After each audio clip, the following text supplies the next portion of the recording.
Following Wednesday night's NBA boycotts, some NFL teams opted to cancel practices on Thursday in the wake of the shooting of Jacob Blake. Bears, Broncos, Cardinals, Chargers, Colts, Jets, Packers, Titans, and the Washington football team all made the decision to not hold practice, with many of them spending time holding team meetings to discuss social justice plans.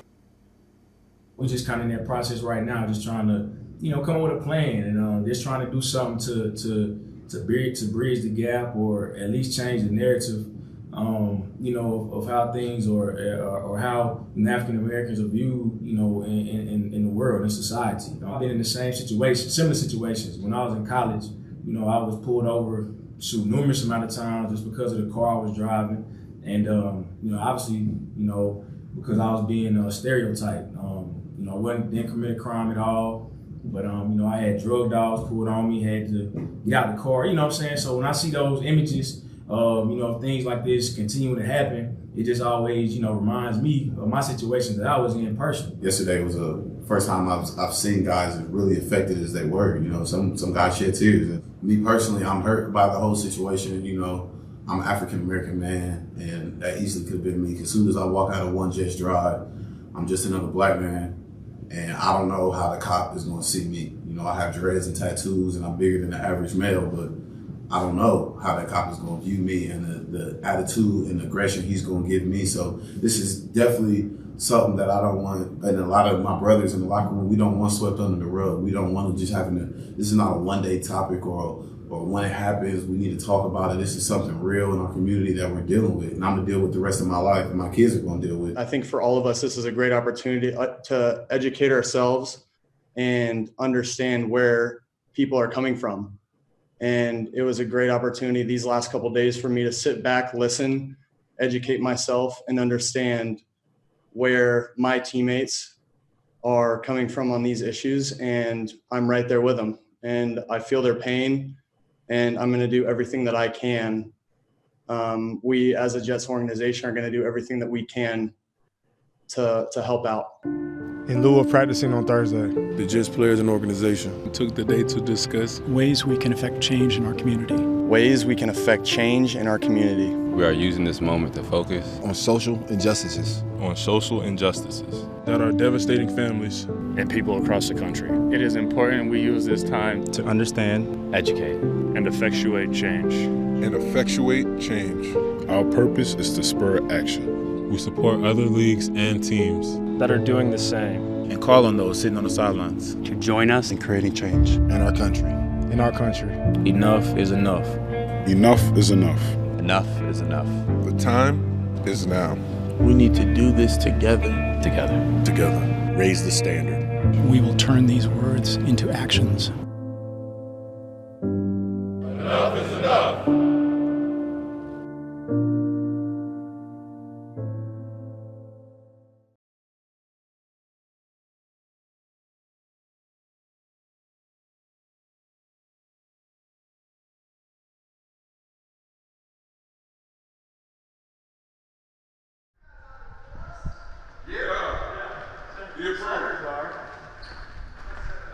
The final week of August is bringing a sense of urgency to one Jets drive. The team has their sights on the Week 1 opener against the Bills, which is less than 3 weeks away. That's what we got to do today. Let's make plays. Playmakers on three. 1, 2, 3. Playmakers. Man, we got a lot of work to do, a lot of improvement, situational awareness. We got to get really a sense of urgency's got to go way up on that. You got to understand, when we're doing these periods in practice of how this is going to affect in season. We don't have preseason to work out any kinks. We got to get it done now. Our sense of urgency, if it's high right now, we got to get it up even more. Hey, we know we got to do today. Be disciplined, be focused. Everybody be attentive to your keys today. DBs on 3. 1, 2, 3. DBs. Under normal circumstances, the Jets would be gearing up for their final preseason games with the season fast approaching. With nothing normal about the 2020 season, the practice field is providing the stage for a dress rehearsal. Dominate.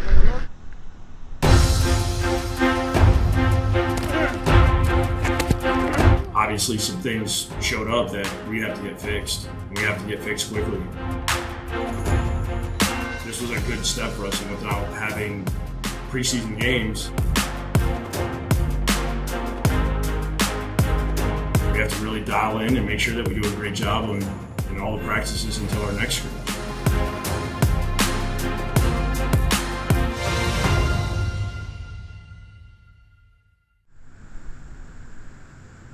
Training camp is a proving ground.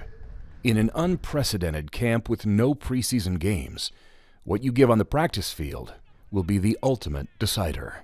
In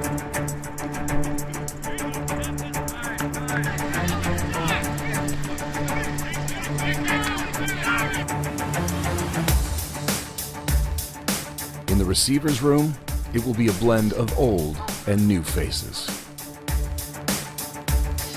The chemistry's been going great, man. You know, I feel like we just all been going out there, putting our best foot forward. And I feel like so far we're doing a really good job. The thing that stands out right now about our room is we have an opportunity. Okay, we're under construction right now. We haven't had any off-season, anything like that. We got some new guys to the group. So right now, we're truly a group that's really under construction. And the thing that I'm waiting now to see is for the leadership to take place in the room, and that leadership to come to the forefront and to stay at the forefront each and every practice.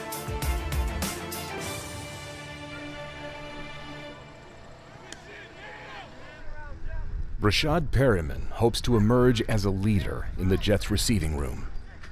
He'll try to pick up right where he left off last season.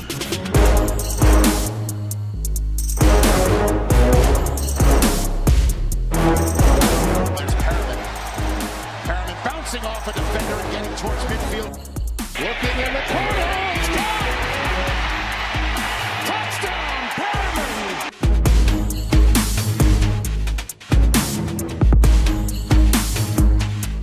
And the pass is caught in stride into Tampa Bay territory, and that was Breshad Perriman. Despite his flourish down the stretch last year, it's been an up-and-down journey for the former first-round pick. With the 26th pick in the 2015 NFL Draft, the Baltimore Ravens select Breshad Perriman, wide receiver, Central Florida. He's 6'2", 214 pounds, with legit 4'2" to 4'25" speed, John. For 14 on my board, you get him at 26. You're getting a kid who was the son of Brett Perriman, who I scouted at Miami of Florida in 1988. He was the second-round pick of the Saints. A standout receiver from the University of Miami, Breshad's father, Brett, had a productive 10-year career in the NFL. You know, of course, I fell in love with the game of football because of him. I feel like, you know, just coming up, hearing all the stories and seeing him, seeing old film of him, you know, playing.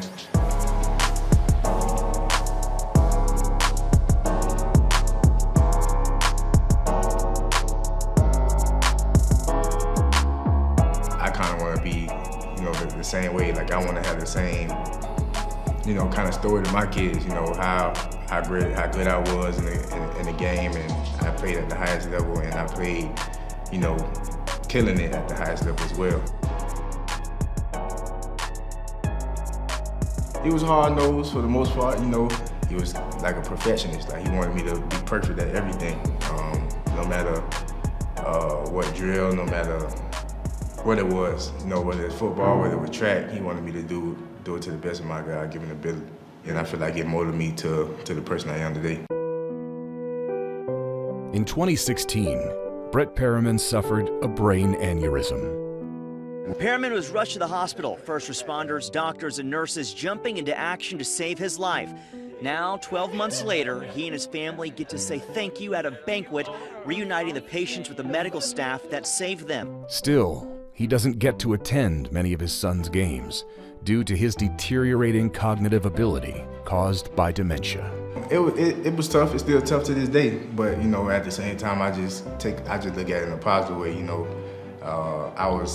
there was supposed to be a 97% chance of him dying. So, I mean, you know, I can't really hang my head down too low. You know, no matter, as long as he's here, I'm good. Just really to make him happy. You know, you always feel good. You know, when your parents happy. And you're doing a great thing. During the last 5 games of 2019, Perriman was one of the best receivers in the NFL.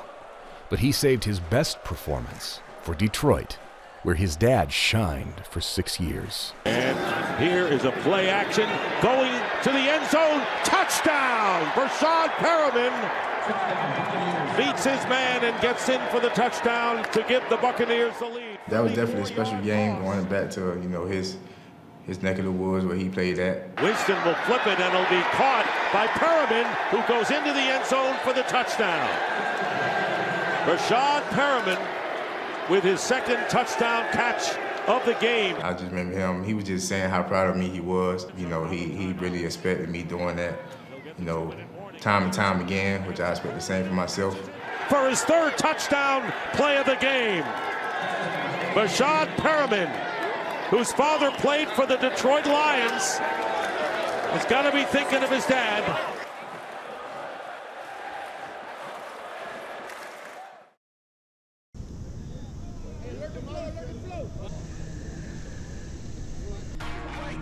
Sam, can you talk a little bit about your relationship with Perriman and just kind of the chemistry you guys have been able to build in such a short period of time and what kind of a receiver he is for a quarterback? Yeah, he's been great so far. He just does all the little things right, which is all you ask for. He comes in, does everything he needs to do, gets his lift in, he's very good in meetings. He knows what he's doing on the field too, which obviously is the most important part. So he's been really good so far, and we're just looking for him to have a big year for us and contribute in a big way. He definitely brings us with some much needed speed that we need on the outside. He's got a physical element to his game as well. And so I'm just looking forward to his growth, to get to your intricacies of the offense, all that stuff down. But he's been a pro for me so far. Just being a part of this whole culture, I feel like, Jets, every time I remember playing them when I was at the Ravens, and I know how hard and how physical they were. And I just want to be a part of the culture. Right check, 1, 2 to the 3. Tell me who the illest on the MIC. Being able to, put together a great season with a young quarterback, it's great. When you hear about him, throughout the league, and you know that he's, definitely on the verge of becoming a really, really good quarterback. And he's, in my eyes, he's really a good quarterback right now. For everybody, that doubt us and everything, we can't pay that too much attention. You know what I'm saying? We know what's being said, but you gotta let it go through one ear and out the other. You know what I'm saying? And just go out there and I guess just prove everybody wrong. Perriman wasn't the only big addition to the offense this spring. Yeah, let's go. This is where you get better. Let's go. Let's go. Hold line up, 3, 1, 2, 3. Hold line. Joe Douglas provided plenty of reinforcements to the offensive line, beginning with the signing of new center, Connor McGovern. My overall impression from the little I've been here has been awesome. I think the culture is changing. I think that the guys here really want to win, and that their ultimate goal is winning. They're not too concerned with personal goals, personal stats. Everyone's, I guess, personal goal is to win football games. No one's worrying about going to the Pro Bowl or being the best this, best that. Everyone just wants to win football games, and that's what I wanted. That's what I was looking for. McGovern will anchor a unit that will begin the season with plenty of new faces and a new identity. We're going to be that, epitome of the New York Jets, just blue-collar, hard-working, tough-nosed guys.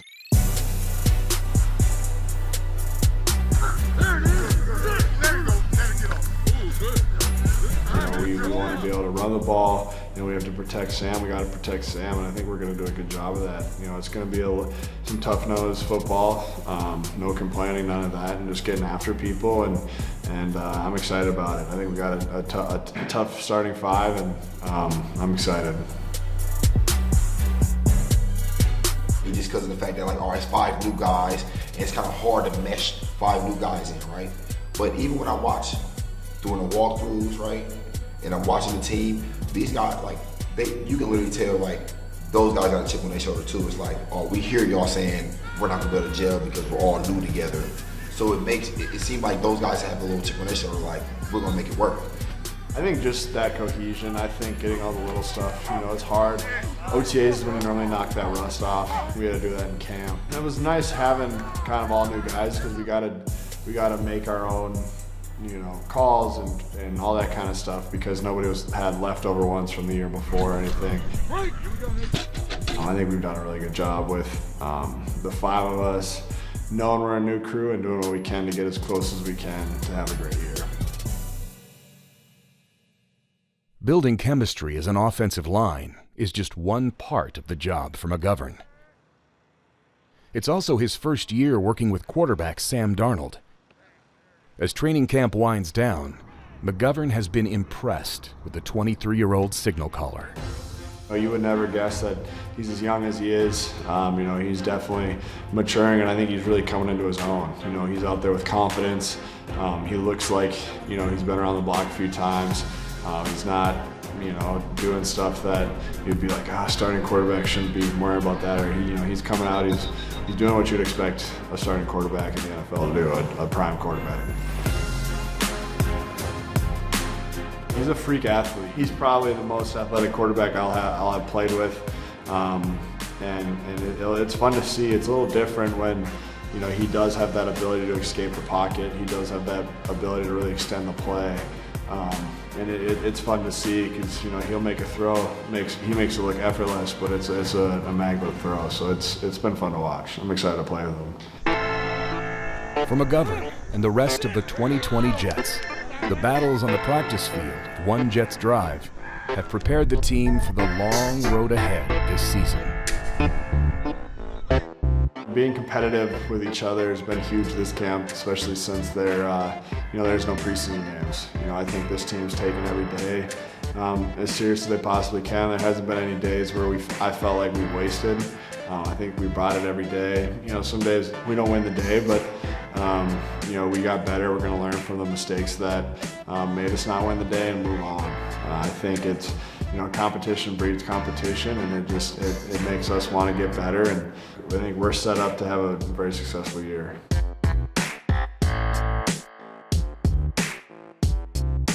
The team's come a long way. I think this whole line's grown a lot, and I'm excited to go out with this offense and see what we can do.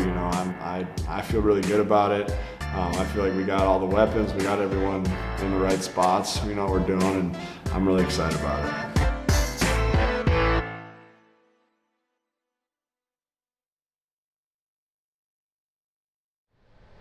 With the regular season right around the corner, the Jets are taking practice on the road.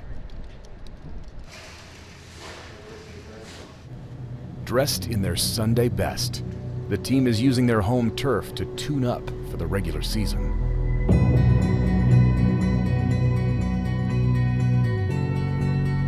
With final roster cuts in less than a week, time is running out to make a lasting impression and show who deserves to represent the green and white this fall. Let's lock you in, let's go to work. Execute, man. Fundamentals, technique, all day. Let's go, Jets on 3, 1, 2, 3, Jets!